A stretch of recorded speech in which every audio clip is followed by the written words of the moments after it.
तेरे से क्या पूछा है? नाम लिया तेरा? चौड़ा क्या हो रहा है? मेरा लहजा, मेरी तहजीब मेरी यही है। अगर भाई तेरे में इतनी गर्मी है ना तो तू इतनी गर्मी झेल नहीं पाएगा। मैं किसी दिन बाहर जाऊंगा और तू यहीं रह जाएगा, पर तू यहाँ रहेगा ना तो सोच के रहेगा कि कुछ हो गया है और तू बहुत कुछ खो गया है। दोस्तों, आज के एपिसोड में रजत दलाल ने विवियन को दे दी है खुली धमकी और सरप्राइजिंगली चाहत पांडे आ जाती है विवियन को डिफेंड करने, जबकि उनकी भी इक्वेशन विवियन के साथ अच्छी नहीं है। तो दोस्तों, एक्चुअली हुआ क्या मैं आपको बताता हूँ। सेम डे रजत दलाल सो जाते हैं तो कुकड़ू बच जाता है, तो विवियन उनको काफी कुछ बोलते हैं कि बिग बॉस वालों ने टास्क दिया हुआ है और आप सो गए। तो कुछ देर बाद विवियन सो जाते हैं तो रजत दलाल इस मुद्दे को पकड़ के बोलते हैं, कुछ देर पहले कोई बोल रहा था जब मैं सोया था, अब खुद सो गया।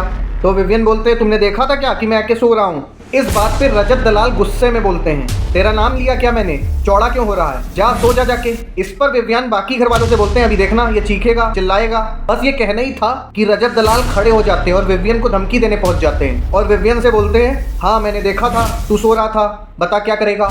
विवियन फिर कहते हैं, तूने देखा मुझे सोते हुए? इस पे रजत दलाल बोलते हैं, हाँ मैंने देखा सोते हुए। ऐसा है, बात तसल्ली से सुन, मेरा लहजा मेरी तहजीब यही है, तेरे को जो लगता है वो लगे। अगर तेरे में इतनी गर्मी है तो तू इतनी गर्मी झेल भी नहीं पाएगा। किसी दिन मैं बाहर जाऊंगा तो तू यहीं रह जाएगा, तो ये सोच के रहेगा कि कुछ हो गया है और बहुत कुछ खो गया है। यहाँ पर रजत दलाल का इस लाइन का मतलब ये था कि वो विवियन के ऊपर हाथ उठाकर बाहर निकल जाएंगे और विवियन की इज्जत की धज्जियां उड़ जाएंगी। फिर रजत दलाल और चढ़ने लग जाते हैं विवियन के ऊपर। तो विवियन कहते हैं, दूर रहकर बात कर। और इसी बीच चाहत आ जाती है विवियन को डिफेंड करने और रजत से कहती है, दूर रहकर बात कर। रजत दलाल के लिए इतना ही कहूंगा, सच अ लो लेवल मेंटेलिटी। गुस्सा और एग्रेशन तो इसके दिमाग में पूरा दिन बना ही रहता है और कभी भी फट जाता है, किसी से भी भिड़ जाता है।